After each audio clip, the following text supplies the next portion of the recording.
Philippines or went to war somewhere in the South China Sea. And we were surging our Navy to the Indo-Pacific through the Panama Canal. Are the companies now on controlling both sides of the Panama Canal, the Chinese companies, subject to the PRC's national security laws that mandate cooperation with the military, with state intelligence agencies? Does anyone know that?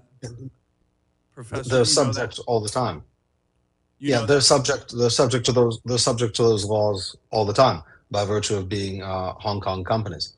And they face, of course, consequences for not complying with the wishes of the Chinese government. And one of the arguments... Wouldn't that be a violation of the treaty? And isn't that a huge risk to us right now that the Chinese... So that is a threat to the neutrality. They invaded Taiwan, invaded the Philippines. They could go to these two companies saying, hey, shut it down, make it hard, sink a ship in the canal. And wouldn't they be obligated to do that under Chinese law if they were ordered to by the PLA or the CCP? I don't know if they'd be obligated, but certainly the People's Republic of China would have many tools of leverage and pressure on these companies. That's why the treaty specifically says that we can act not just to end actual obstructions to the canal. We don't have to wait until the canal is closed by hostile military action. That would be a suicide pact. That would be catastrophic for us. But rather that we can respond at the inchoate, incipient level to threats. And then this is up to the president to determine whether this is significantly robust to constitute an imminent threat. Professor, aren't we kind of walking up to the idea of a suicide pact? Because we got two big Chinese companies on both ends of the Panama Canal who, if there's a war in Indo-PACOM, Taiwan that involves us and China, these companies would be obligated to do the bidding of the Chinese Communist Party and PLA. I mean, aren't we kind of walking up to a very significant national security threat already? Yeah, certainly there's a threat, and I think what makes the action of the Chinese government so difficult to respond to, but important to respond to, is that they conceal this in sort of levels of gray, right, without direct control. Well, let me ask you on that topic, this is my last question, Professor. Let's assume that we find out, and again, it wouldn't be surprising, I think you can almost assume it, that these two companies have Chinese spies or military officials within the ranks of the employees of the companies. Let's assume we found that out.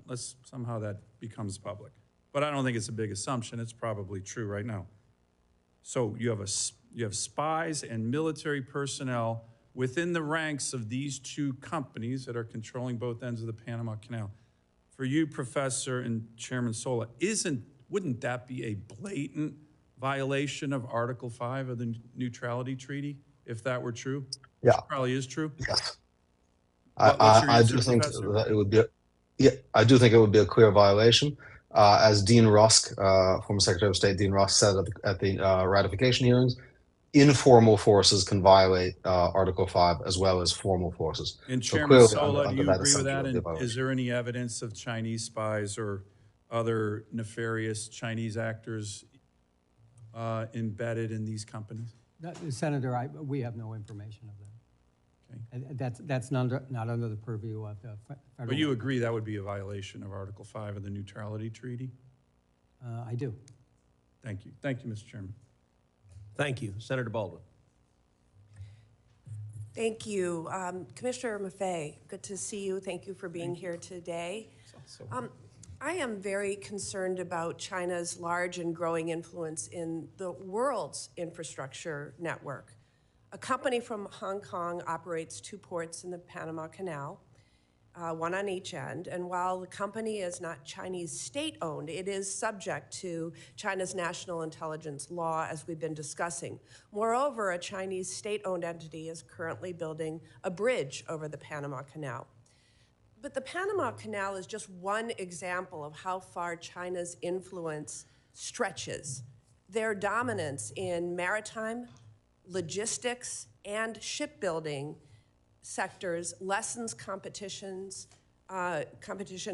creates supply chain risks, and creates opportunities for surveillance and information gathering. In order to facilitate the movement of goods throughout the world, it's essential to have a secure and level playing field, which we currently don't. Chinese current practices do not allow for that.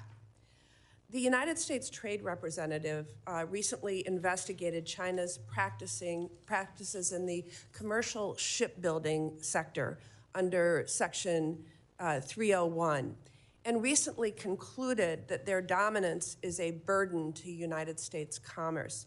A few decades back, we were the dominant country in commercial shipbuilding.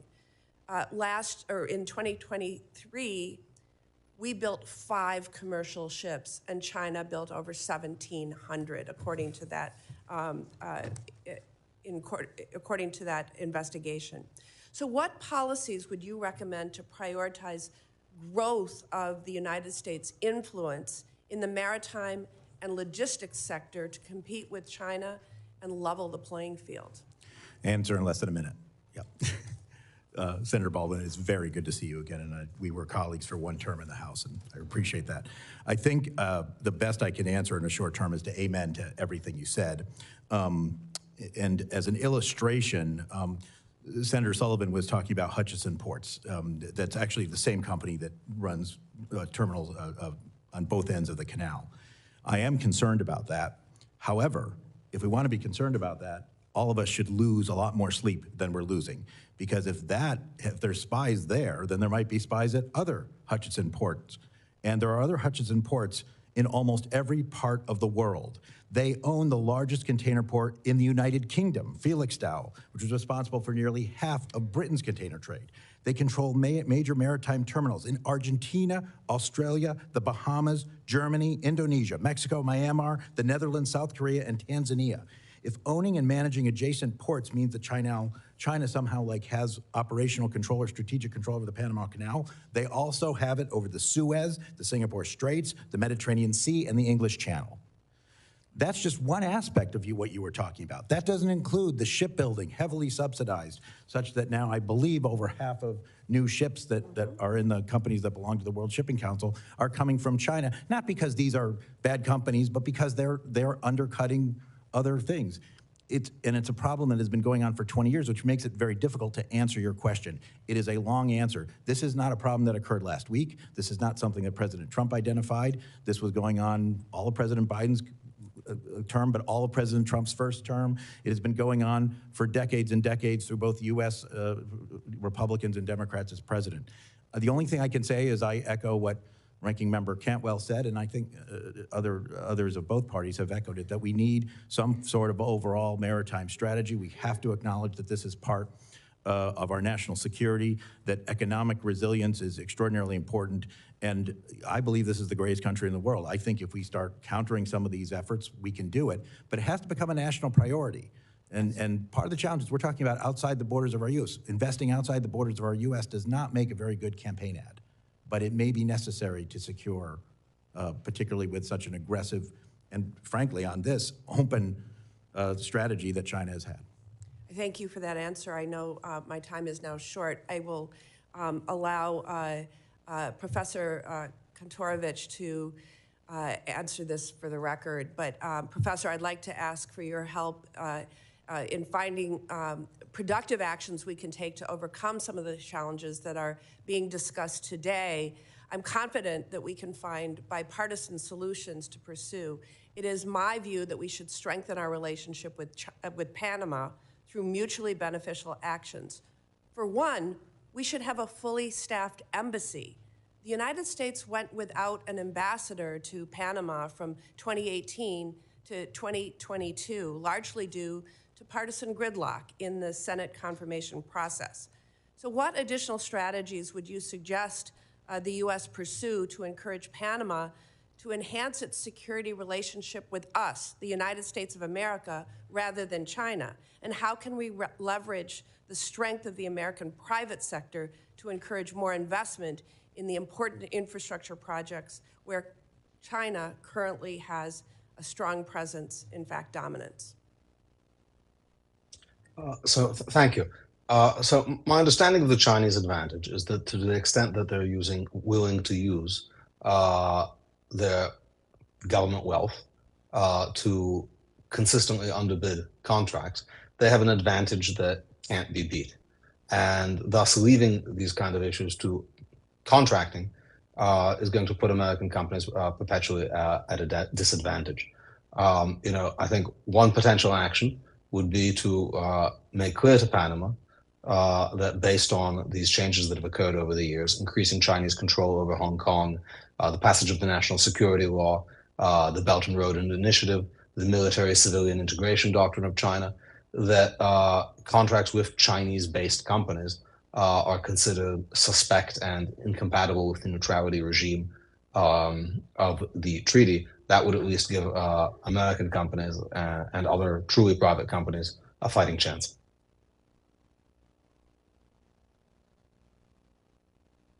Thank you. Senator Blackburn. Thank you, Mr. Chairman.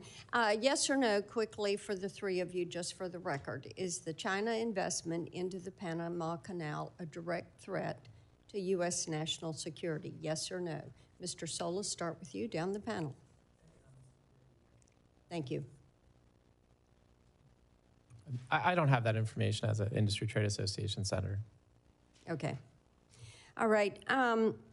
And we've talked some about the neutrality treaty, which I think is of concern to all of us. And as I have looked at this, and I appreciated Senator Sullivan's questioning on this, we look at how President Trump is going to push forward with getting this issue addressed. And we have heard a good bit about this from our shippers that are looking at what happens coming out of the port of Memphis. And I think that the government of Colombia learned a lesson last week that we are not going to go soft on some of these issues. And when you look at the fact that the U.S. is a primary user, it is the primary user of the Panama Canal. And we are also Panama's largest provider of direct foreign investment. I think those two things should be significant. Our foreign investment into Panama is $3.8 billion annually. This is why people are looking at this issue. So, Professor, let me come to you on this, and we thank you for joining us remotely. Shouldn't our investment in Panama be contingent on their adherence to that neutrality committee, ensuring that Panama and Panama alone would control that canal? So certainly that is an action we can take to enforce the treaty and to enforce our understanding of the treaty. That's an action we can take even without the treaty. Right. So to the extent that the United States considers the Chinese operation of facilities around the canal to be against its interests, it can certainly condition aid and economic relationships on the exclusion of China. Now, the United States has typically not worked that way, and that may be one of the reasons why, as we heard in the testimony, China has basically made inroads everywhere. But for that, we don't even need the treaty. Certainly, if we consider the treaty to be violated, measures like that, far short of the armed force authorized by the treaty, would be reasonable and productive places to start. Professor, let me interrupt you there because I do want to move on. I think that as you look at how China has used the Belt and Road Initiative, and we've talked some about that this morning, we know that they have pushed the digital yuan. And I am concerned that given their control over much of that infrastructure around the canal, that they would attempt to force U.S. shippers or our allies to bypass the dollar and use the digital yuan as they are in other countries where they're practicing debt diplomacy and where they're expanding the Belt and Road Initiative. So Chairman Sola, could you speak for a moment about the potential for fee manipulation with the CCP? Because, as I mentioned, we are hearing a good bit about that. We are hearing that the toll structure disadvantages U.S. companies, that the Canal Authority has begun charging millions of dollars to skip the queue. And these fees put many bulk shippers in an adverse position, and these bulk shippers have a huge impact on ports along the lower Mississippi River. And, you know, these exorbitant fees are there unless you're going to face delays at the canal. And then the impact of hearing these Chinese companies would preference the yuan as opposed to the dollar. Thank you, Senator. The fees that I think we are looking at, or we have been looked at, and the reason that we went there was because of the auctioning of the slots. And so what Panama did is they had a smaller percentage, maybe 20% allocation, and then they moved it up to 30% and 40% because it became a moneymaker for them. So as they reduced— Okay, and let me interject here. The auctioning of the slots gives these the right to skip the queue. Yes, ma'am. Okay, so just for the record there, continue. So the auctioning of the slot, under maritime law, it's first come, first served, but Panama's always put a certain percentage aside. And they started to put more and more. So we got a lot of complaints. We got a lot of complaints from LNG carriers that paid $4 million to go through. And we got a lot of complaints from agriculture that didn't have the money to pay to go through because their goods were gonna go down. So if you look at the financial statements, I'm a nerd, I look at financial statements of everybody. But the canal increased the amount of revenue that they had from about $500 million to $1.8 billion in the last 3 years, just because of those fees. So this is what is very concerned to us and for the American ship. And have you seen a tendency to preference the digital yuan over the dollar? I've heard of the digital yuan, and I've also heard of it used in international shipping as a currency.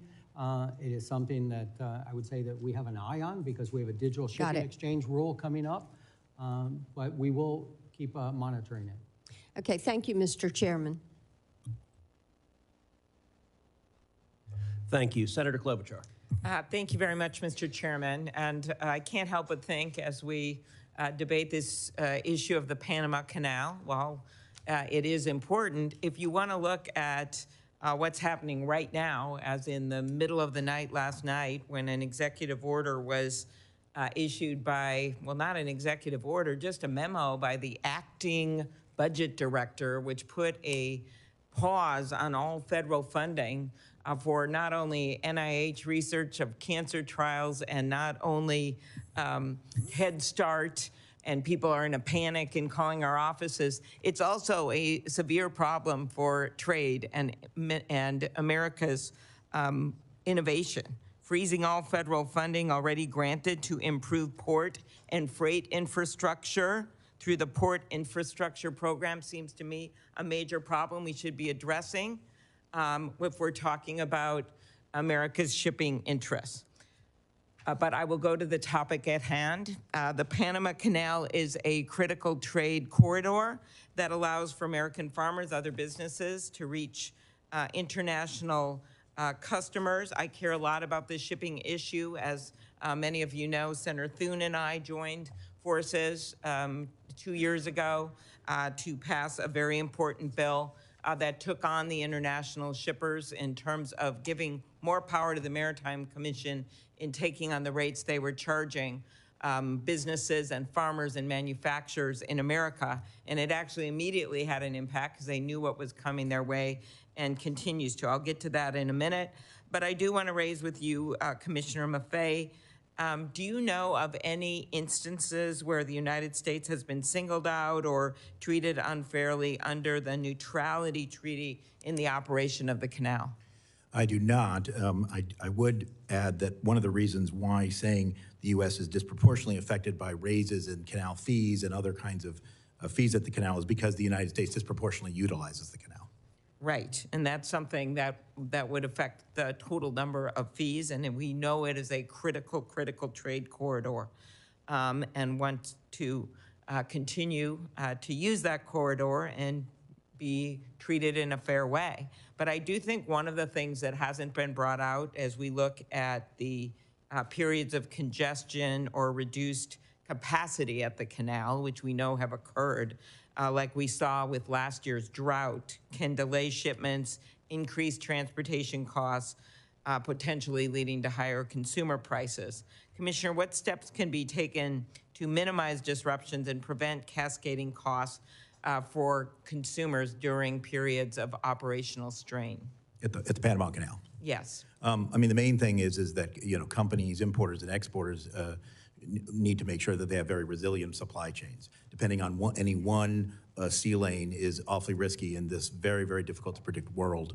It's one of the reasons why the Panama Canal is so important. In fact, it may be a bigger reason than a particular transit or line transit is the fact that it is there in case something goes wrong on the other end of the world, say, for instance, the Suez Canal, right? And it's that lack of redundancy right now that has been a big problem. And frankly, one of the reasons why shipping costs have gone up, because if you have to go all the way around Africa or go all the way around the Americas, you are taking fewer ships. So Thank you, Mr. Kromick. In your testimony, you described how drought reduced imports at U.S. ports. Do these reductions affect prices for American consumers, or could they? Yes.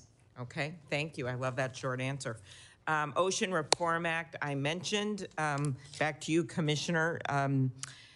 Has that law improved the ability of shippers to have unreasonable charges waived or refunded by ocean carriers? As we know, this has been a major problem for our carriers, which can translate into prices, and talk about how it has empowered shippers to file complaints against unreasonable practices by the carriers. By the shippers, of course, you know what I mean. I don't mean the carriers themselves. I mean the people that are trying to do business and sell their stuff. So American exporters, right. American importers. American exporters. Absolutely. Look, I don't have a lot of time, but yes, it has had a tremendous effect. We have seen instances of waiving or forgiving detention demurrage fees or even refunding go way up. We've seen settlements go up with the major carriers. We've seen a lot more cases filed, so many, in fact, that we used to have one administrative law judge, now we have 3, and they still have too many cases. So a huge impact. Mm-hmm. And are you concerned, I'll just end where I started, are you concerned about freezing funding that has already been granted for port and infrastructure improvement right now, given what we're trying to do with American ports, so we can make stuff here and ship it instead of having it all come to us? That's a complicated question. I'll just say at the Federal Maritime Commission, we try to do an awful lot with less. As the New York Times reporter has pointed out, we are funded at approximately our entire annual budget, about 1 hour of the container ship industry's profits during the COVID pandemic. Because of that legislation and subsequent appropriations, that's more like 68 minutes now. It's still a fraction of it. I don't know where, and I don't believe the chairman well, of knows course, where we only found this out 12 hours ago at midnight from an unknown bureaucrat. So our hope is that we will be able to give you those numbers to show what will happen to infrastructure if we simply freeze funding for all of these things across America. Thank you. Thank you. Senator Budd. Thank you, Mr. Chairman. Again, thank the panel for being here. It's good to see you all. Mr. Sola, the November 2024 report from the U.S.-China Economic and Security Review Commission, it details China's efforts to deepen ties with countries across Latin America and the Caribbean. So, Mr. Chairman, I'd like to ask unanimous consent to enter that report into the record. Mr. Chairman, if that's okay? Without objection. Okay. All right. Thank you. All right. I think it's important to view the Chinese Communist Party's CCP activities in the Panama Canal Zone in the context of CCP's broader efforts to further access Latin America's markets and obstruct American interests in our own backyard. Mr. Sola, would you agree with that? That you see the CCP activity and hopefully to interrupt America's interest in the region? Definitely an economic interest, Senator. I was able to travel there a few years ago to see this firsthand and see the CCP's encroachment. So in your experience, are there noticeable differences in port operations when they're controlled by Chinese companies and financed or backed by Chinese loans? And if so, would you explain that? We have a wonderful example because we have a U.S. Port there, SSA, out of Washington State, that I actually worked on the development of that many years ago and helped develop that. That used to be a former United States Navy submarine base, and we converted that. As far as the two ports that we have, they're completely different. We have one as a major infrastructure footprint and also a container port that's moving 4 million containers a year. That is almost, I mean, that's really phenomenal amount. That's more than Miami, Fort Lauderdale, and you probably got to get Tampa and a little bit of Jacksonville in there to get that type of volume. And on the other side, we have a very small port, but it's a very strategic port on the Atlantic. So how are the operations done? Yeah, I don't know how they don't make money. I mean, if you want to come to you know, right down to it, is if they've been operating the port for 20 years and they say that they haven't made any money, so they haven't been able to pay the government. That's what concerns me, is I don't believe that we're on a level playing field with the American ports. Appreciate that. Mr. Kramick, what would be the consequences for U.S. trade and for the U.S. economy if access to the canal was suddenly revoked or significantly decreased for U.S. shippers? It would be pretty catastrophic, Senator. And we have a good example. I mean, we've experienced that with the denial of the Red Sea right now, being able to use that. And as Chairman Maffei said, having to go around the continent of Africa, 40% longer voyages, significant more costs in crew, maintenance, fuel, and even emissions. Do you have a ballpark of the difference if they're able to transit the canal versus go around South America? I don't have a figure. I can tell you it in days, and it depends. 13 days. So it's about 30 days if you can go through the canal, about 40 days right now because we can't use the Suez Canal if you want to go and go from, say, Asia cargo going to U.S. East Coast. Thank you. Mr. Soul, another question. China's pouring billions of dollars into infrastructure projects all over Central and South America. And one example is in Ecuador. China made a deal with them to fund a $3.4 billion hydroelectric dam. There's 17,000 cracks already, and there's a lot of corruption. Ecuadorian officials, they've been imprisoned, sentenced on bribery charges. Using that as an example for the region, you know, the strategy of China is clear to just take, and this is in the words of an Ecuadorian minister, the strategy of China is clear that they want to take economic control of countries. In Panama, for instance, it's about 7.7% of their GDP, as I understand it. So using Ecuador as an example, should Congress be concerned that China could extract significant leverage over Panama, given the outsized role and revenue from the canal that it plays in their finances? If you turn your microphone. Yes, Senator, it very well could, and I believe that we are in a very fortunate position now with Secretary Rubio, who knows the area very well and also knows China. Thank you very much. Mr. Chairman. Senator, can I just say you should also look at the port of Chansey in Peru. It'll fit that pattern. Thank you very much. Of Chinese investment. Thank you. Thank you. Senator Kim. Thank you, Chairman. Thank you to all of you for coming on out here. I'll be honest with you, when I talk to some of my constituents in New Jersey about this, they mostly understand this issue right now because of the words of President Trump. So if you don't mind, I just kind of wanted to start there and work backwards. So Chairman Sola, you know, President Trump said, quote, China is operating the Panama Canal. We didn't give it to China, we gave it to Panama, and we're taking it back. I guess I just wanted your assessment there. Is China operating the Panama Canal? Chairman, Senator Kim, I never discredit anything that President Trump says. Well, I guess I would ask you. He has a different briefing book than I do. Mm-hmm. What I can say is that the Panama Canal is operated, as far as I know, by the ACP, the Panama Canal Authority, mm-hmm. and they're very efficient at operating the canal on the throughput that they're able to do. So you're saying, from your knowledge, you don't know of reasoning to believe that China is operating the Panama Canal, from the knowledge that you have? From the knowledge that I have on whether the... Senator, what we have here is the Panama Canal Authority is the authority where people will pay into the Panama Canal. I think that if you will allow me to, if a company is able to operate both ports. Oh, I see what so you're talking about Hutchinson ports, right? Yes.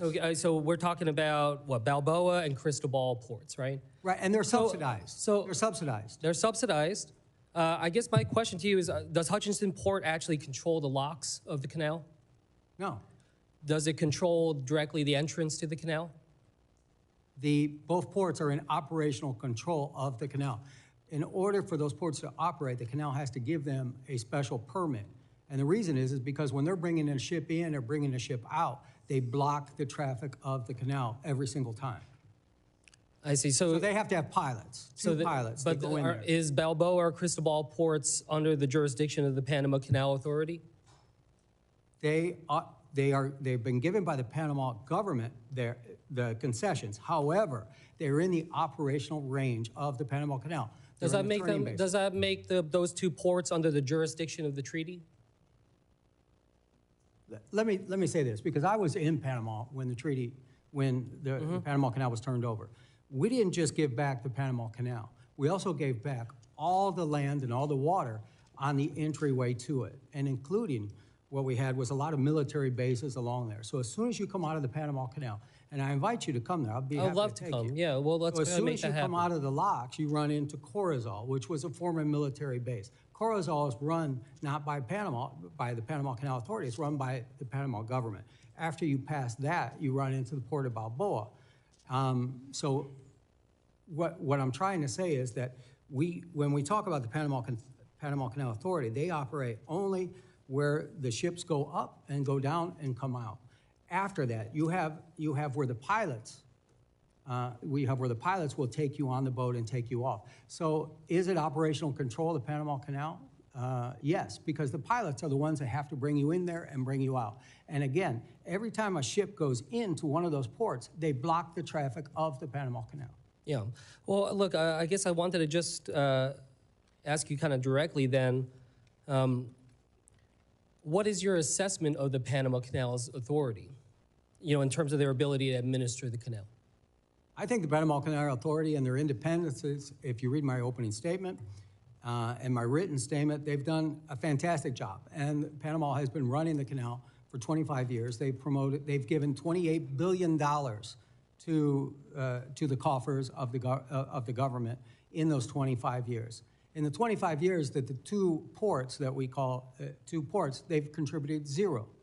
So I don't understand why Panama would allow those two ports to operate and put into jeopardy what they have, the operations that they do have in the canal. I want to just end here on this, because I thought you had a really poignant point in your written testimony where you said, we must protect the independence of the Panama Canal Authority. Any efforts by other interests in Panama to diminish the independence or professionalism of the authority must be stopped. And I would just venture to say, as we talk about this as a committee, as a government, that we should try to follow those same words as well. We try to have nuance and precision with the words that we use. Otherwise, it very much looks like some of what we talk about is going to be perceived as undermining the Panama Canal Authority. And you said that you warned that would be something that would actually boost up China's capacity in the region.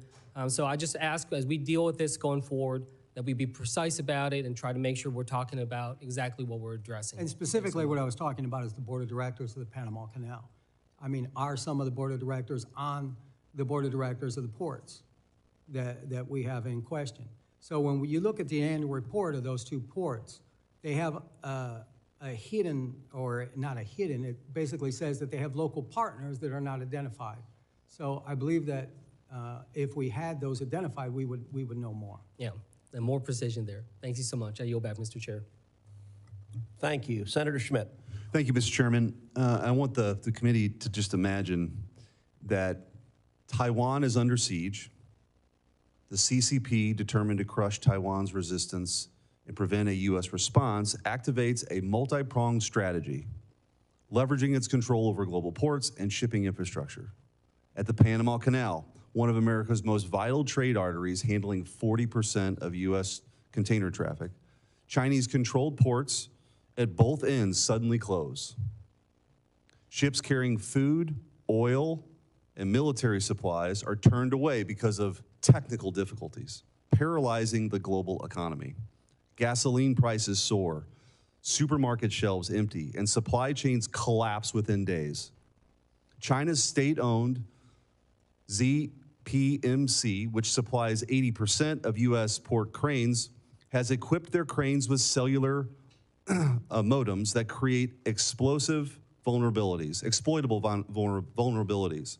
These cranes at U.S. ports mysteriously malfunction, halting critical operations. Factories close, millions lose their jobs, and the economy grinds to a halt. While this scenario may seem hypothetical, it is entirely plausible.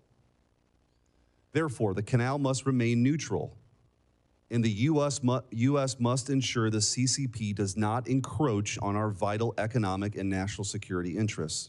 In 2017, Senators Markey, Schatz, and Rubio urged President Trump to address China's aggressive maritime actions.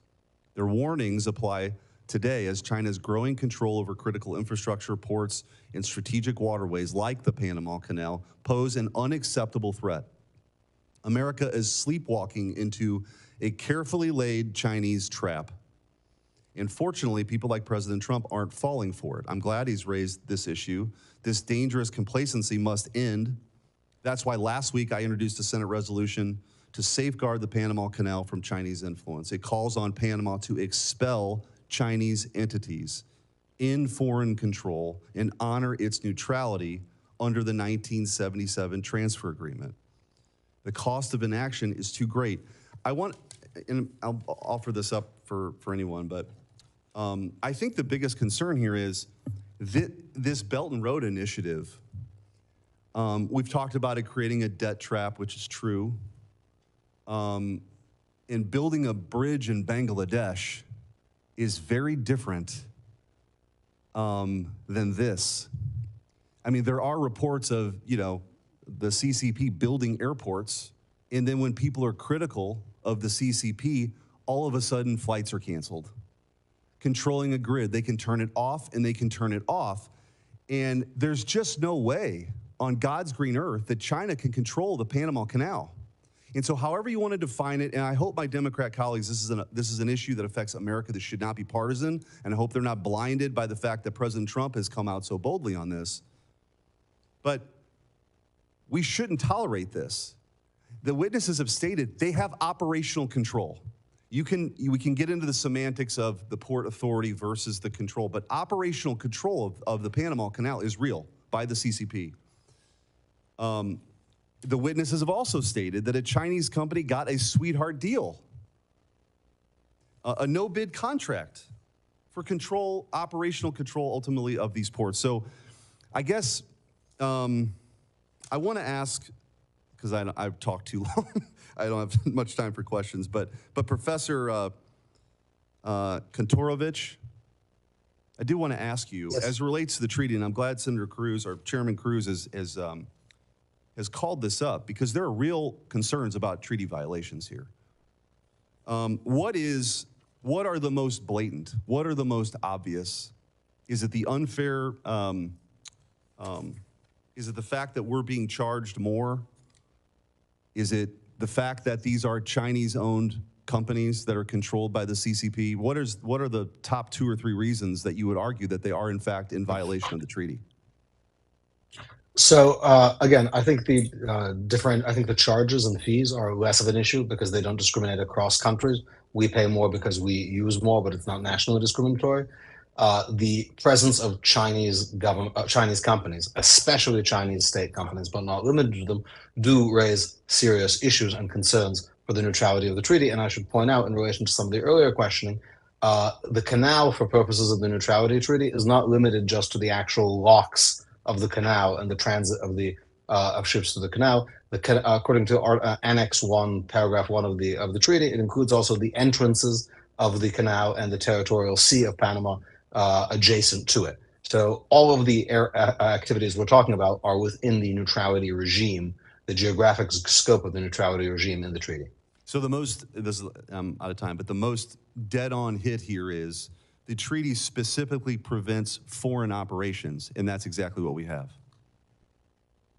Yeah, so to the extent these companies are in fact de facto controlled by China, this is something that could threaten the neutrality regime of the treaty.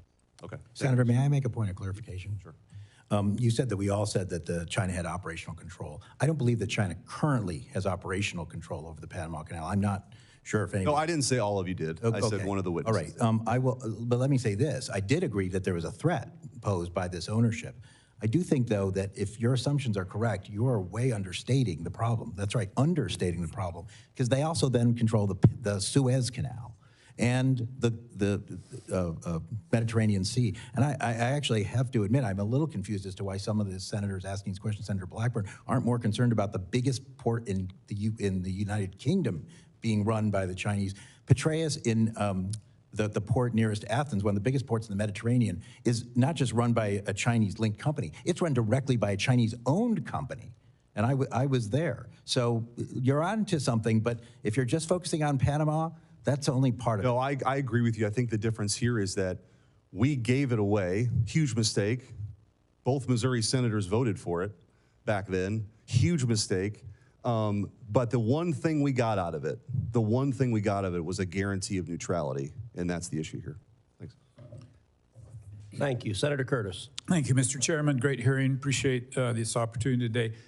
I'd like to touch on something I haven't heard discussed today, and that is, unfortunately, China is not the only hostile country that exploits Panama to endanger our national security. Iranian vessels under the Panamanian flag registry have been a problem for many years. Chairman Sola, can you explain how Panama has enabled Iran to evade our sanctions? Yes, thank you, Senator. About a year ago, when we were having this drought issue, there was also a lot of focus on Iran and how they were funding Hamas and the Houthis because they were attacking the Red Sea. What we found was, what the United States has found, is that Iranian vessels are sometimes flagged by Panama in order to avoid sanctions so that they could sell the fuel that they have, and then they can take that money and then they can use it as they wish. Panama at the time had a very complicated process to deflag the vessels. There was an investigation, there was an appeals process.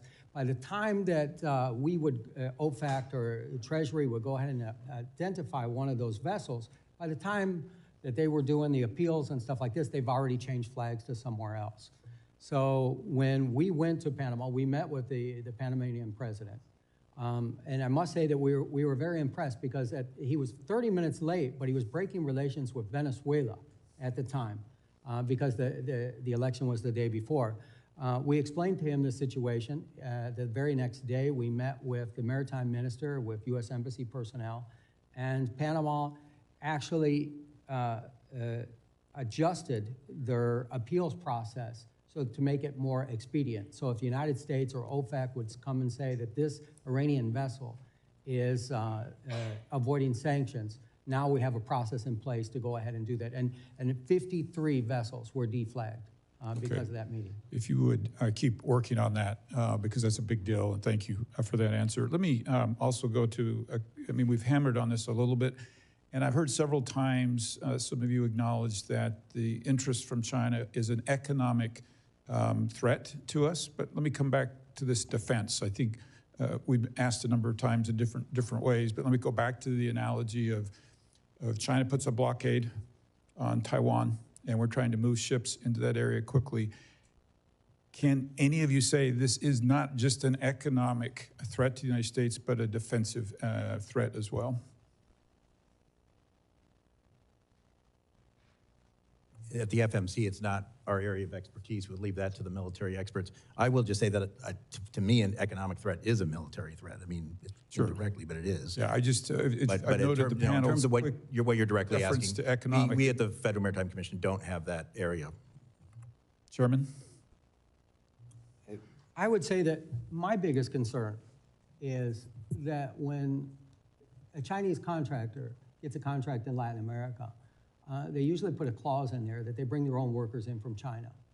And these workers are housed in camps outside. And these camps will have guards on them, and they will have, sometimes they in Panama, for example, they have barbed wire around the camps.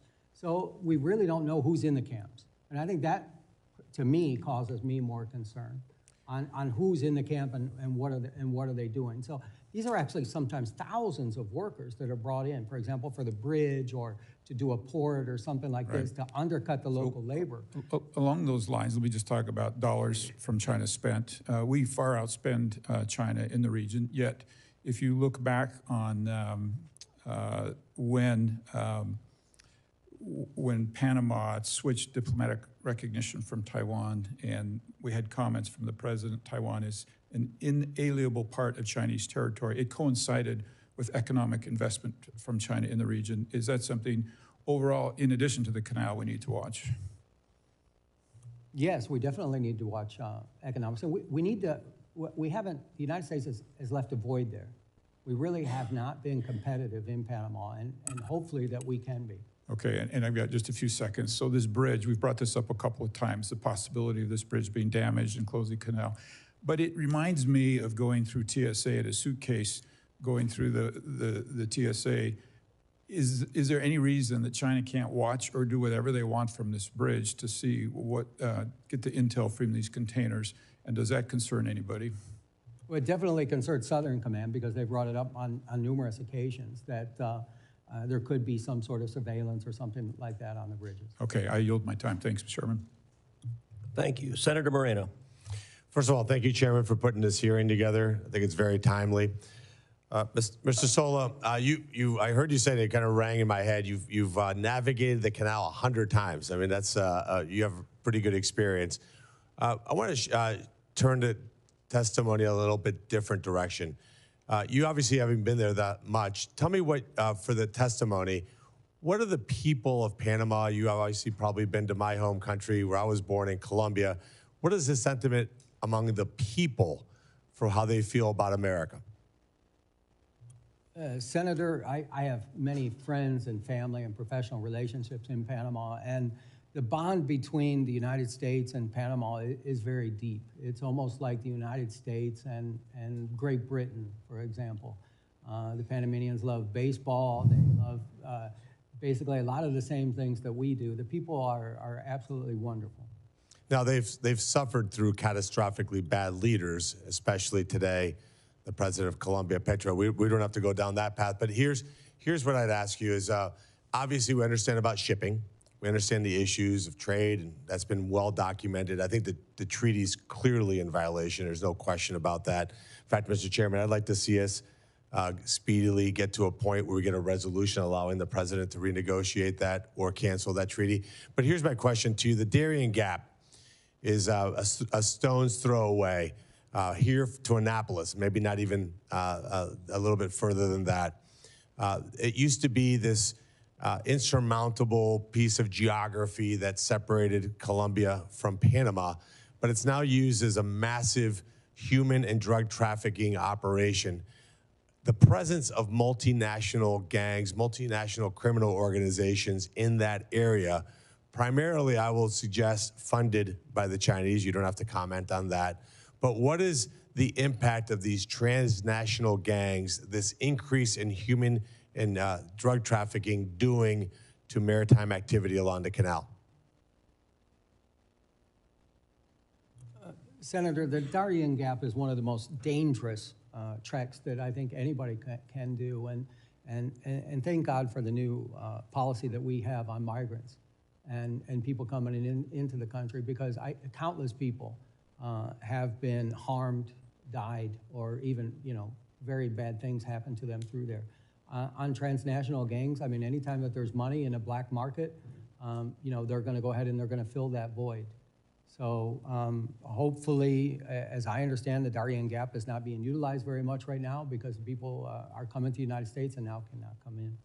Right, but the point is, like, what is the impact on maritime activity there? In other words, security, Mr. Kramick, has got to be an issue for your members. And having that increased presence of transnational gang activity, drug trafficking, you're talking about billions and billions of dollars. Cocaine production in Colombia is at an all-time high. What impact does that have on your members? Senator, it's something we work hard on every day. The World Shipping Council is partnered with the World Customs Organization and 58 customs agencies throughout the world. We ran actual operations to give data that we have on our supply chain and where there's anomalies to those customs officials and law enforcement authorities to action it. A lot of it, the flow for commercial vessels, not into the United States, but to the European Union, is coming from the transshipment point in Panama, where our containers are being exploited and contaminated. And so we are working hard as we sit here right now on that problem. And of course, the point I'm making is that China's influence there, whether we want to make it a technical question as to what control means, it doesn't matter. When you have Chinese companies operating on both sides of the canal, having influence there through drug trafficking, they bring basic chemicals into Mexico, which makes its way here as fentanyl. You have enormous Chinese influence in Central and South America. And Mr. Sola, I go back to you with my final question. Do you think fundamentally the problem here is that America's just failed to engage properly with Latin America? Yes, I do. I believe that we have not had a presence there for long enough. The State Department has designated countless past Panamanian presidents for corruption, but we haven't had the DOJ go ahead and have any convictions on those. I think that if we did have a conviction one way or another, I think that that would change the narrative quite considerably. And so just one quick follow-up.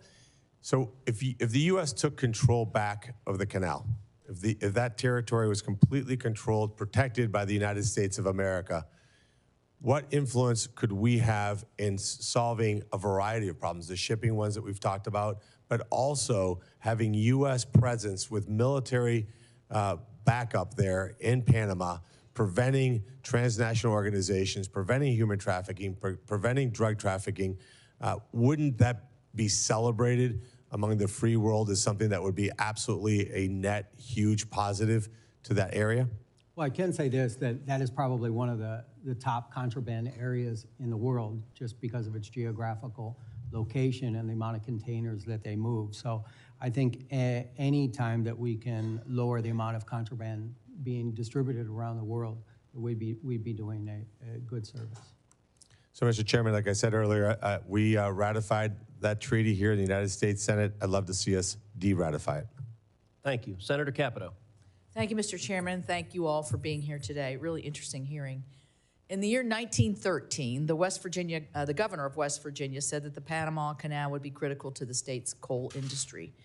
What was then true is still true today. 11% of the cargo that goes through that canal is coal. Chairman Sola, thank you for your military service and for your great insight into this, into Panama. I know that the draft restrictions have been brought up already today, but the fact that bulk goods like West Virginia coal and other forms of energy cannot always be fully loaded to go through the canal is a major problem. I know they're investing about $900 million to try to make the canal more resilient, but what ways can we assure that our state's energy exports are actually getting where they need to go when they need to get there? That's a very good question, Senator, and the bulk and the coal are probably the most affected by the draft restrictions that we have. The container ships and the passenger vessels have a much lighter draft. We talked extensively with the Canal Authority and also with the government of Panama on how they need to add water to the fresh water to the system. They're losing about 1 or 2% a year. So if they continue this way, the Panama Canal will be severely diminished by up to maybe 40% by 2050. So fresh water is definitely the key to this. I know that they are working with the Army Corps of Engineers. We've seen some of those studies, and they have put a variety of options out there for the Canal Authority to go ahead and take advantage of. Let me ask this probably quite simple question is why would they be in opposition to putting more fresh water in the canal? I don't believe, well, the Canal Authority. It sounds easy, so maybe it's not quite as easy. The Canal Authority isn't. The issue that they have is maybe 10 years ago, environmentalists kind of restricted what their watershed was of the canal. And that law has just recently been overturned, so now the canal actually has access to the watershed. So what they have to do is a major infrastructure project to go ahead and pull that water in. And at the same time that they are saving up or raising the fees for the major infrastructure project, they're giving more and more money to the national coffers. So it's up to about $2.4 billion right now, and they're saving for the infrastructure project. Is that the $900 million infrastructure package I referenced? Is that the same project? I believe it is. The Rio Indio? Yes. Yes. Yes. So along with that, issue going through the canal, not just the offloading or, I mean, it's hard to offload coal out of a bulk container. I mean, that's not an easy thing to do if you can even do it. Is this whole thing about congestion pricing, kind of, nobody here from New York, are they? But, you know, the congestion pricing at the canal where you can outbid and skip the line, so then the line can be like 14 days later, even if you were at the front of the line. This is probably what Senator Sheehy's wondering, like, how did I get in front of him kind of question. So how is that working, and is that fair, and who makes the judgment? That to me, you were talking about corruption, that to me sounds like you could really be padding somebody's pockets here to be able to jump the line and have a significant effect. Yeah, Senator, it is a auction system. It is being utilized more and more, and it is what I was most concerned about and continue to be most concerned about. Not necessarily right now because the unusual draft restrictions are not going on, but if there is another water shortage, the regular toll revenue has increased in terms of the canal, but what was really increased is the special revenue that they get from various fees and from this this auction thing. That revenue has gone up about close to 300% for other transit services. So that's a huge amount. It also is analogous to me in some ways. I know a lot of the ocean carrier companies got a lot of heat when they were making more money during the lack of the congestion during COVID. Well, this is sort of similar. They're providing fewer transits, and at the same time, they're making more money because of a market mechanism. Though we're, talking about the Chinese Communist Party. Well, this is the other way. This is capitalist, but it is a different way of allocating space that they're utilizing more and more to make more and more money. Now, I have no idea. To the best of my knowledge, the money is going back to the Panamanian government. I don't know of any reason to doubt that, but that is a big cost. And as I said before, it does disadvantage certain kinds of cargoes because they might feel that they don't, they're on a ship which doesn't prioritize its time passage as much as other kinds of cargoes. I don't know how that affects coal. All right. Thank you very much.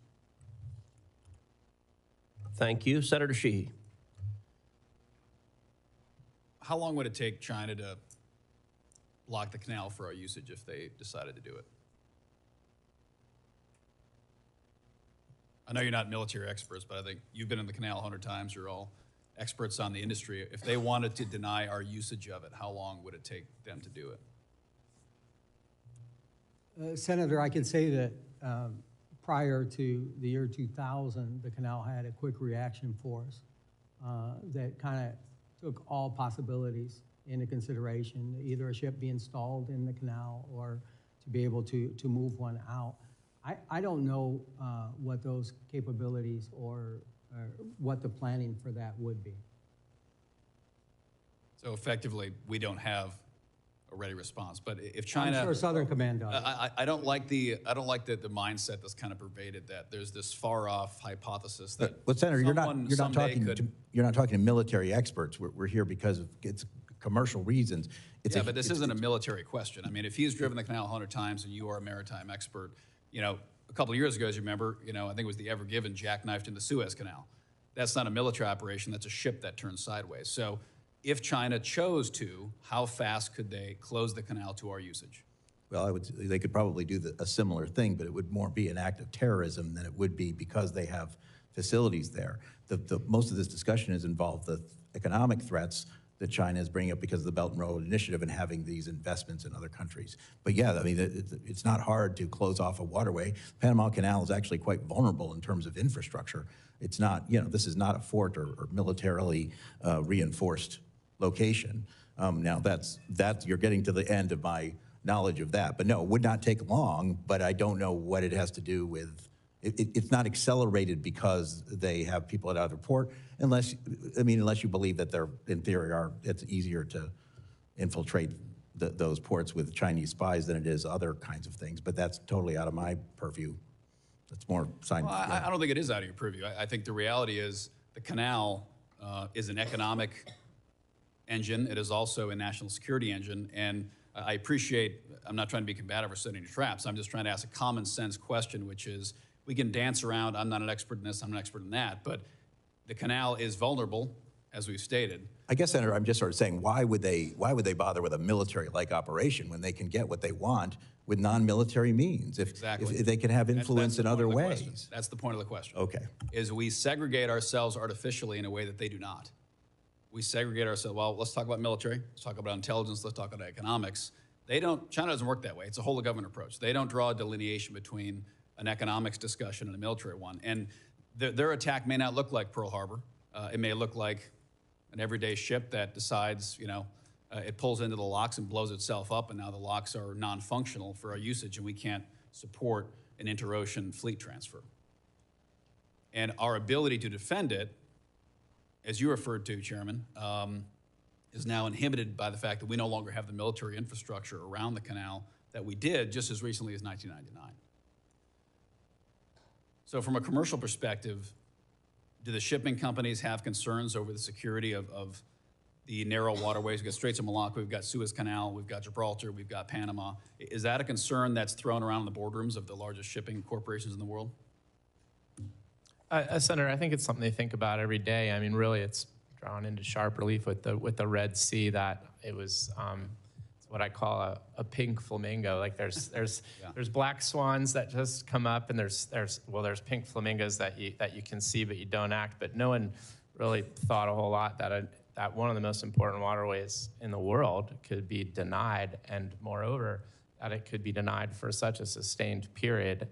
The good news is that and denied, I might add, by a disaffected non-state actor of Bedouins running around with rocket launchers, who also managed to beat us in a 20-year war in Afghanistan. But my point to saying all this is we're just debating operational control of the canal. Yet it seems very clear to all of us that a very simple act can debilitate the canal and eliminate our ability to use it in a matter of minutes with no warning. And we have no ability to intervene or stop that. To me, that means we do not have operational control of the canal. Thank you, Chairman. Thank you. I'm told Senator Young is on his way, so I'm going to ask a couple of questions and give him a few minutes to get here.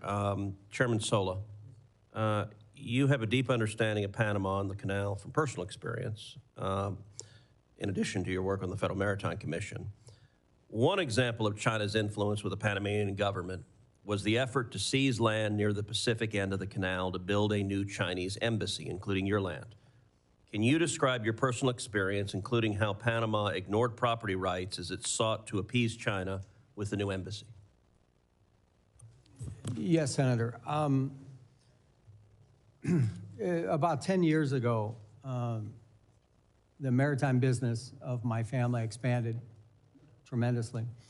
And we were given a concession to build a marina on the Pacific area of Panama.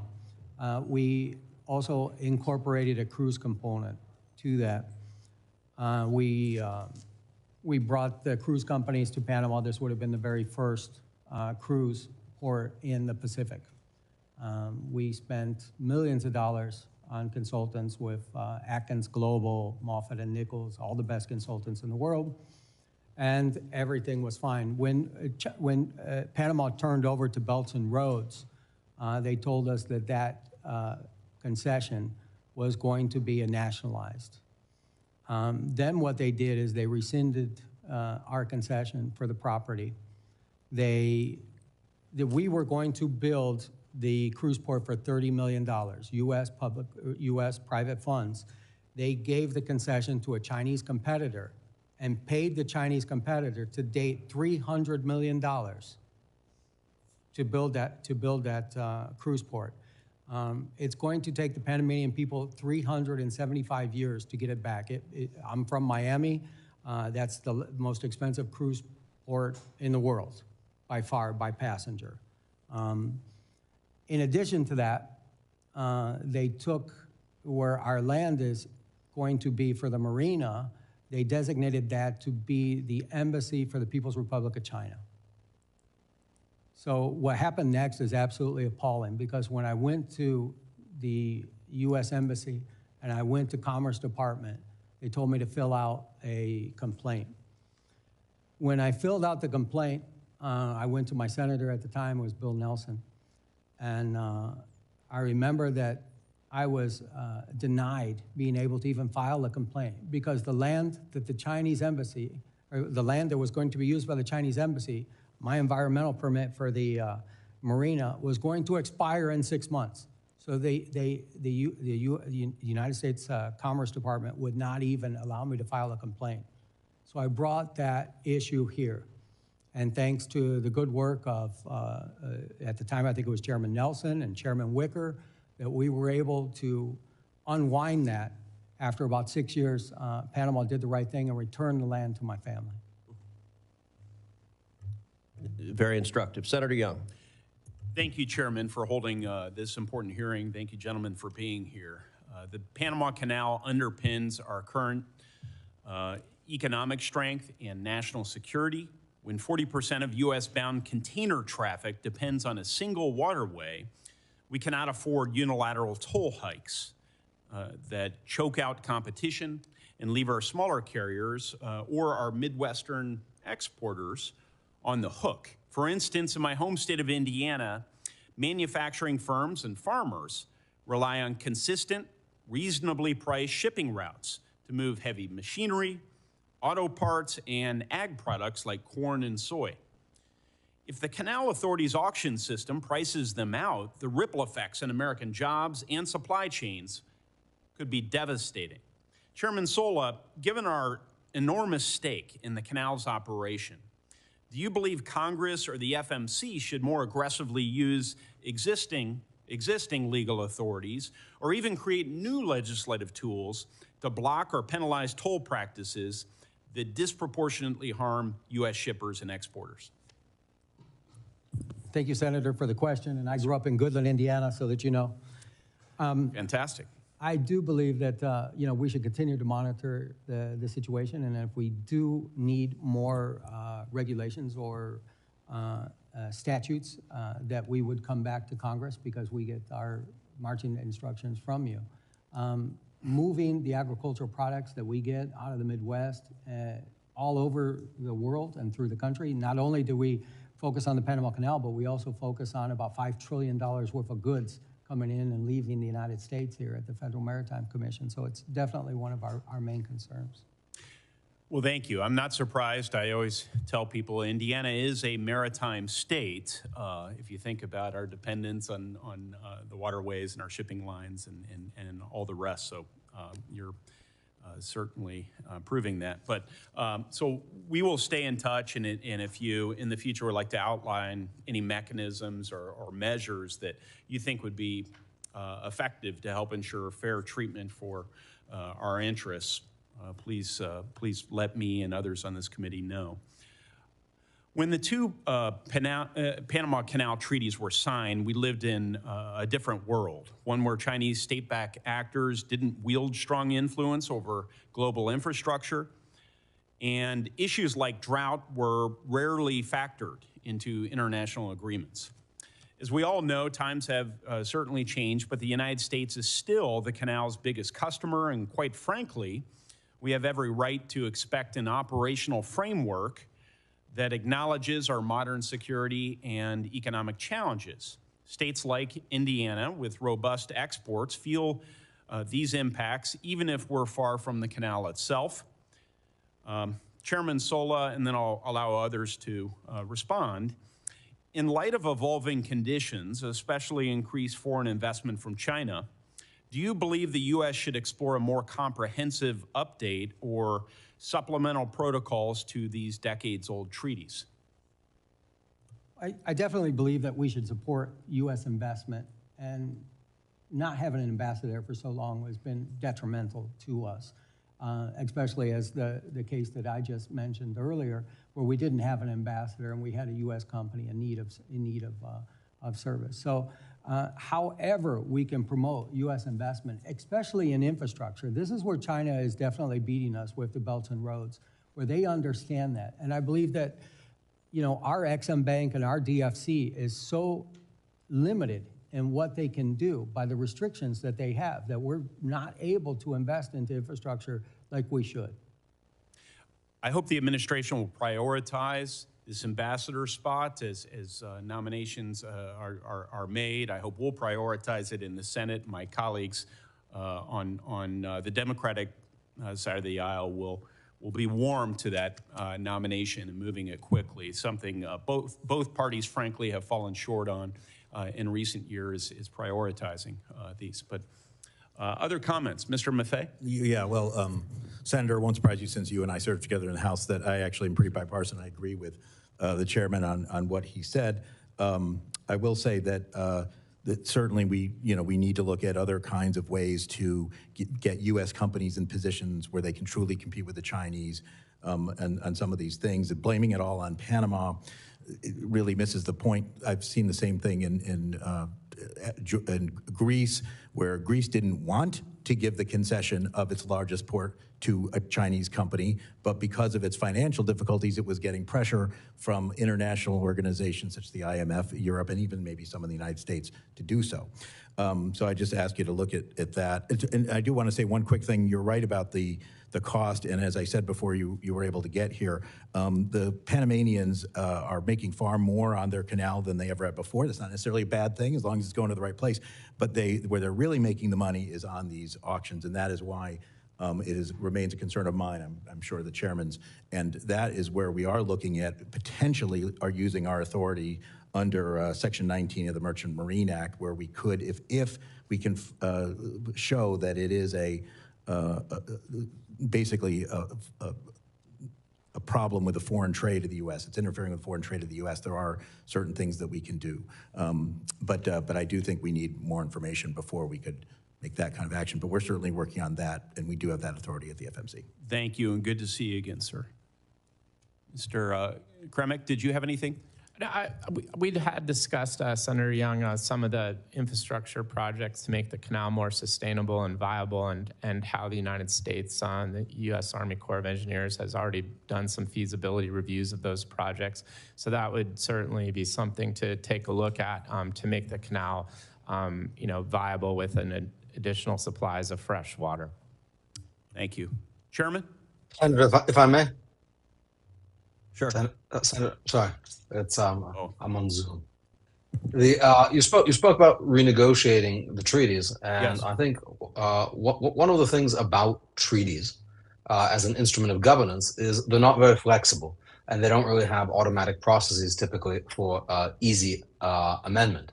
And before this hearing, I spent a fair amount of time reviewing the ratification hearings in the Senate in 1978. And back then, the principal concerns the Senate was concerned with then is the Soviets and Cuba, actually, not China and Iran. So the world has changed a huge amount. China's role has changed a huge amount. And of course, back then, 1999 seemed very far off. 2025 seemed a world away. And as a result, I think it is useful to revisit treaties and seek to renegotiate them, to update them to sort of current events. And of course, the United States has a considerable amount of leverage it can use to seek such additional protocols to modernize these treaties to current events and current geopolitical realities. Makes great sense, and I'm glad you spoke up. Thank you, Mr. Kantorovich. Mr. Chairman. Thank you. I want to ask a couple of follow-ups, and then we're going to wrap up the hearing. Commissioner Maffei, you mentioned a minute ago if a determination was made that this was having negative impacts on U.S. trade. You said there are a number of remedies that are possible, and you didn't specify what those were, so I just wanted to ask what you were referring to. Yeah, I mean, there are certain things we can do as countermeasures, such as, sanction Panamanian ships. That could be Panamanian flag ships. The Panamanian flag is one of their major sources of revenue. It is the number one what we call flag of convenience in the world. There are several others, and I think I'd like to get back to you in writing. I mean, I'm not trying to avoid the question, Yeah. but No, I would that welcome way I that. can put the, we can, and we'll, if you don't mind, we'll get together and do a joint answer. We'll put where our authority comes from, what we think we can do, and maybe even what we're concerned about or what the limits to that would be. Well, and I'll say that this hearing has been a nice bipartisan demonstration of a lot of expertise. There's a reason you guys have your the role you have, because you know what you're talking about. I'm hoping my chairmanship, which ended last week after a full term, will result in a full, very successful term for my good friend and colleague as chairman. Maybe the friendliest transition in Washington this week. Professor Kontorovich, I want to get back also to the exchange you had with Senator Young, and then it harkens back to the opening exchange you and I had. We've heard testimony that Panama may well be in violation of this treaty in at least two regards. One, with respect to its obligation to keeping the Panama Canal neutral and the major concessions to China, the control that China has over ports on both ends, and the bridge across the canal, which has the potential to shut down transit. We also heard testimony about the degree of revenue that Panama is taking, and that's potentially in violation of the obligation that tolls and other charges shall be just, reasonable, equitable, and consistent with principles of international law. I want to ask you, Professor, assume that the United States makes the determination that Panama is in violation of this treaty. I asked about what the remedies were, and you mentioned at the time military force. So military force is always one potential remedy. What other potential remedies are there? And in particular, could a consequence of being in breach of the treaty be a determination that the treaty is null and void, that the concession of control of the Panama Canal to Panama is no longer in force, and could that, under international law, result in the United States returning to operating the Panama Canal? What's your judgment? Yeah, I think treaties like this demonstrate that countries really need to think long and hard before they give away strategic assets, because the United States is free to cancel this treaty or at any time withdraw from the treaty, as it were. But given that the United States has transferred control and sovereignty of the canal zone to Panama, the cancellation of the treaty would not necessarily reverse that concession. Concessions that have to do with sovereign control are not particularly reversible. For example, Israel made a deal with Lebanon to give maritime territory to Lebanon in exchange for peace just 2 years ago, did not get peace. It's not clear that it can simply cancel and get that territory back. Now, it is the case that America can take all sorts of measures to insist on neutrality. And if neutrality means putting American firms in operation, or otherwise taking other steps, that is something that can be done. But a kind of territorial control is not a clear remedy unless it is something that just accompanies the steps needed to restore the regime of neutrality. All right, well, I want to thank all the witnesses for their important testimony here today. Senators will have until the close of business on Tuesday, February 4th to submit questions for the record. The witnesses will have until the end of the day on Tuesday, February 18th to respond to those questions. And this concludes today's hearing. The committee stands adjourned.